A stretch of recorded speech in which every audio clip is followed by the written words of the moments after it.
Hey folks, I'm Sneb and welcome to an all-engineer Dragon's End run. There's been a lot of discussion in the community about Dragon's End being too difficult or requiring too much organization or impossible to do unless you're running like a perfect raid squad or etc, etc, etc.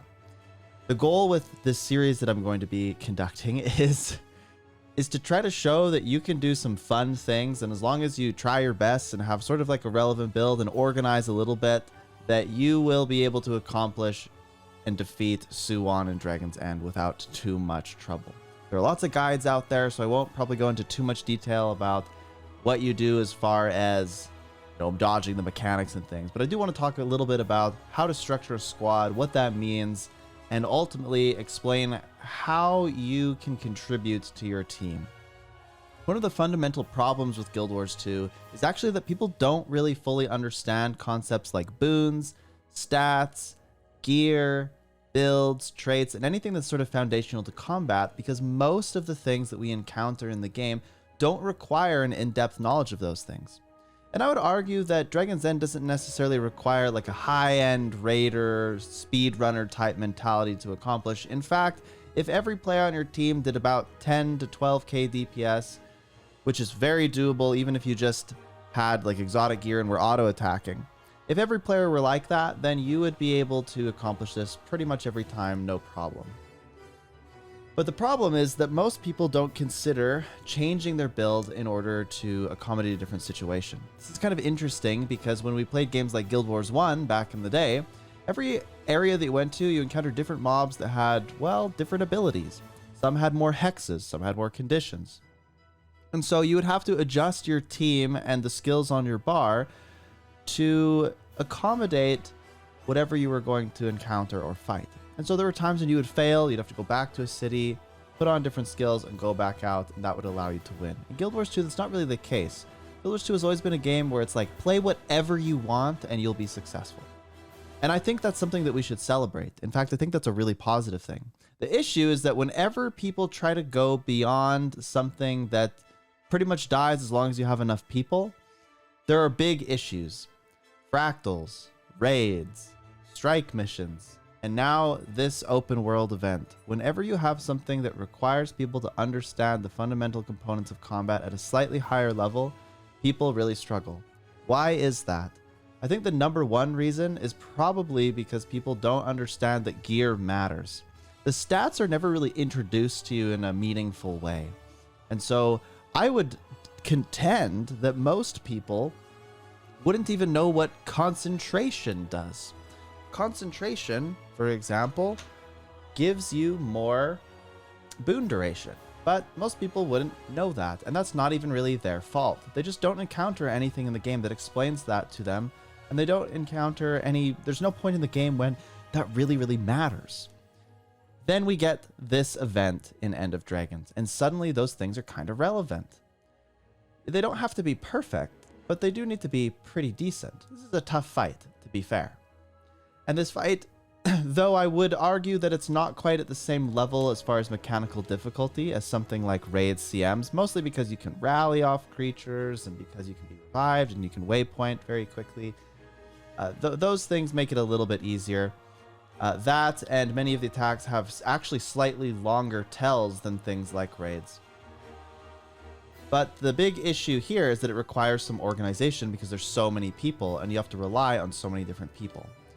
In this case, we showed up to the map fairly early, mostly because we wanted to get as many engineers in here as possible. So we were there about an hour-ish early, and we did all the events in the map, and the events actually allow you to get a little bit of a buff if you get every single zone, north, central, south, to high. You can actually get a 5% buff, so we got that. And then if you go around and you do events, you get another buff that stacks up to 10. Now, they recently nerfed this so that if you get only 5 buffs, as long as you do the pre-event, you'll get another 5, and then you'll max out at 10, which is pretty big deal. It does a lot more damage for you. So we accomplished all of those things. We did everything we could possibly do to prepare, but the big differentiator, at least from what I've seen in public groups and more organized groups from guilds and Discord communities, is the understanding of things like boons. So What's going on here is you'll notice that we have something like at least one scrapper in every subgroup. Why is that? Well, I talked to everybody and I said, hey, if you're playing Scrapper, you want to take this trait that will give quickness on super speed and maybe consider taking these skills. If you do that, even if your gear's not perfect, you will provide some quickness to your subgroup. A lot of skills prioritize your subgroup so long as people are within range of the skill. If they're not, then it leaks into whoever's closest. It's proximity based. But most people, I would argue, probably never have learned that because no point in the game does it really teach you that. If you read your skills, it tells you what their range are, but it doesn't tell you that it's going to prioritize the people in your subgroup. One of the most common questions I get when I'm leading meta events is, why are you putting us in subgroups? Because for the most part, it's been kind of irrelevant until now. You want to share boons so that if you do this efficiently, you will maximize your damage output. So what we did here for all NG is we wanted, like I said before, an alacrity in each subgroup, so a mechanist, and we wanted at least one scrapper in every subgroup as well. And in doing that, we ensure that we have all the boons and that they're prioritizing on people that otherwise wouldn't get them. And so we're sharing as equally as we possibly can. Now, the trouble when you're in public groups is that you can't guarantee that people are going to bring those boons. All you can do is ask. This is why in the past I've said things like, you're really only as good as your greatest leader. A lot of people like to point at the weaker players in the squad. It's my belief that, yeah, a lot of those players have a big impact if they refuse to cooperate or listen or whatever. But if you have a good leader that can sort of lift everybody up, then that helps quite a lot. What I like to do if I see somebody not in the squad, I wish them and say, hey, this is what our goals are. This is what we're doing. Would you like to join the squad? I'm going to shoot you an invite here because we want you to be able to get boons. And sometimes people are like, piss off, idiot. And then other times people are like, oh yeah, I want to get involved. I say, hey, we want to get the achievements. We want to do this. Jump on in. And, despite sort of this common theme that's going through the community that people are toxic one way or the other, I think generally people are pretty reasonable if you just communicate. Communication is a big issue in these sort of large meta events. So as you can see here, we're doing really well. We placed down these, what are they called? Those little way station tables so that you can get the electric magnetic pulse or the EMP special action key. You can see it there just above my function gyro, above my 5 skill, my 5 weapon skill above there. That allows you to do more CC. CC is another thing that people seem to really struggle with at Suwon here.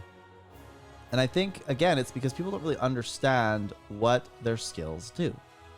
So going back to the leader thing, what do you as a leader, what can you provide your team to allow them to become better, right? How do you lift them up? What I like to do to reduce confusion and downtime is before the fight even begins, I go through one round of explaining what's going to happen, and anything that I can shorten or abbreviate and put in a squad message, I do. Sometimes I even write pre-written text that I can put up in case people don't join something like Discord. I actually find it really unfair to try to require people to join Discord. What I will note is that if people are in voice communication, it is way easier to communicate on the fly.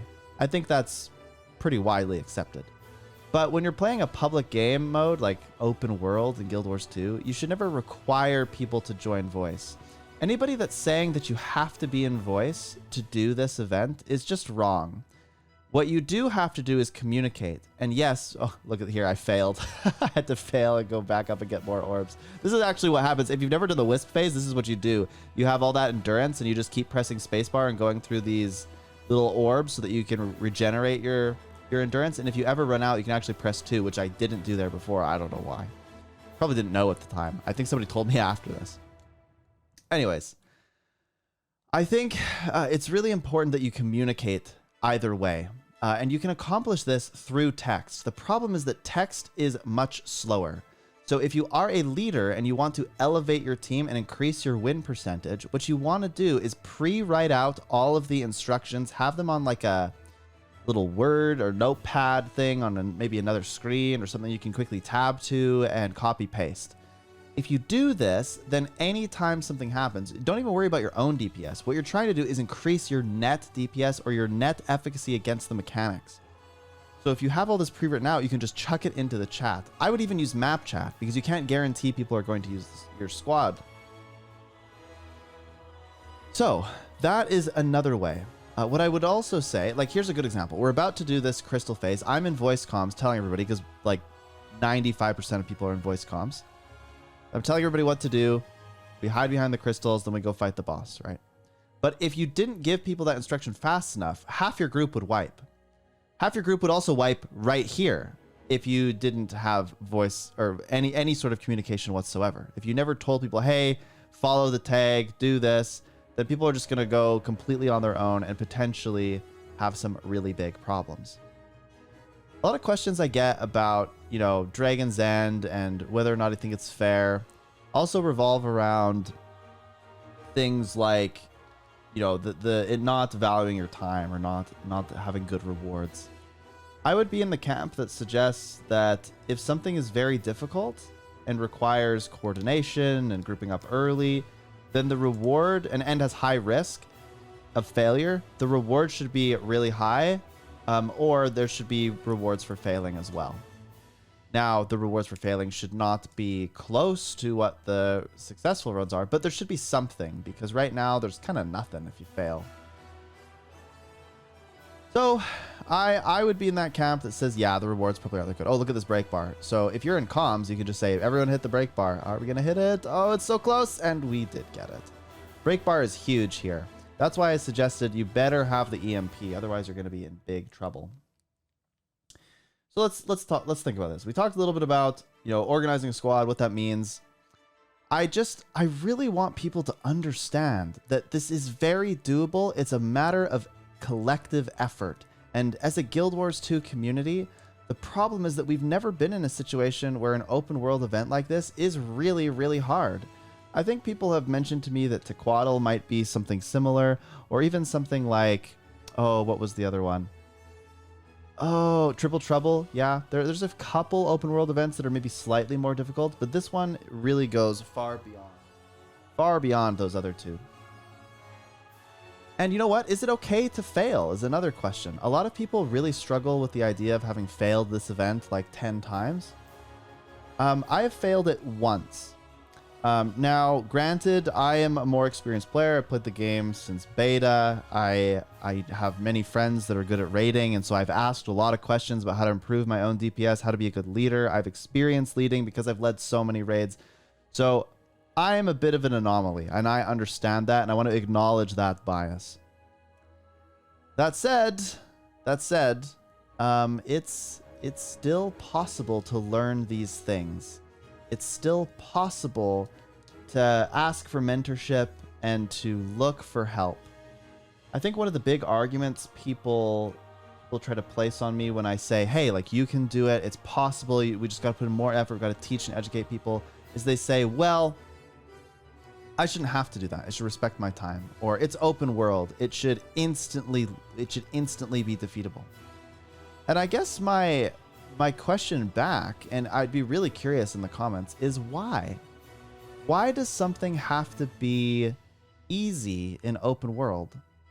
I would agree that I don't think most content in open world should be this difficult. But I think every once in a while having like one map that has like that one event that's tougher than the others, I think that's okay.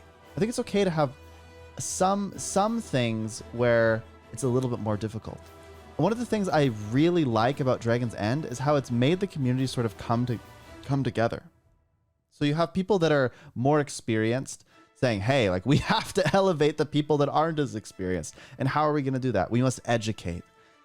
So we go to them and we say, hey, like, this is what's going on. And a lot of these players who've never engaged with any kind of endgame content ever before are determined to beat this. And as a result, they start learning about those foundational combat mechanics like stats and, you know, so like, for example, boons. And once they start understanding those things, they start to realize that it's a lot easier to have a bigger impact than you'd think. One of my biggest qualms with the game, however, has always been that you don't know what your impact is. You're watching this video right now. We have no idea how much damage I'm doing. I don't have Arc DPS up, which for those that don't know is an external add-on. So there's no way that you would ever know what kind of impact I'm having on the fight, or what boons I'm providing, or if my DPS is good. You can see here I'm putting up another little way station thing. Probably not in the right spot, but I just need to put one up because we didn't have one. Anyways, you just don't know. And so it's not fair to really rag on players or make them feel bad. And you should never bully a player for, you know, having low DPS or whatever. I would never, ever advocate for that. But the problem is that the reason a lot of this toxicity occurs is because people just don't know. It's not fair that they don't know. And I would hope that at some point there's something that would indicate, it doesn't have to be a DPS meter even, but something that would help remind players what their impact on a fight has been. If you do 500 DPS and you always get a gold medal, do you really get a gold? Are you really winning? Like if it's impossible to fail a test, is there really a test? I don't know. Yeah. Oh, I want to add something about engineers. If you have scrappers, super speed is actually immeasurably valuable. It's actually really powerful because if you don't have portals, well, you probably want some way to move around a little bit faster, and super speed can make up for people's mistakes quite easy. Where am I going? I'm just totally out to lunch here.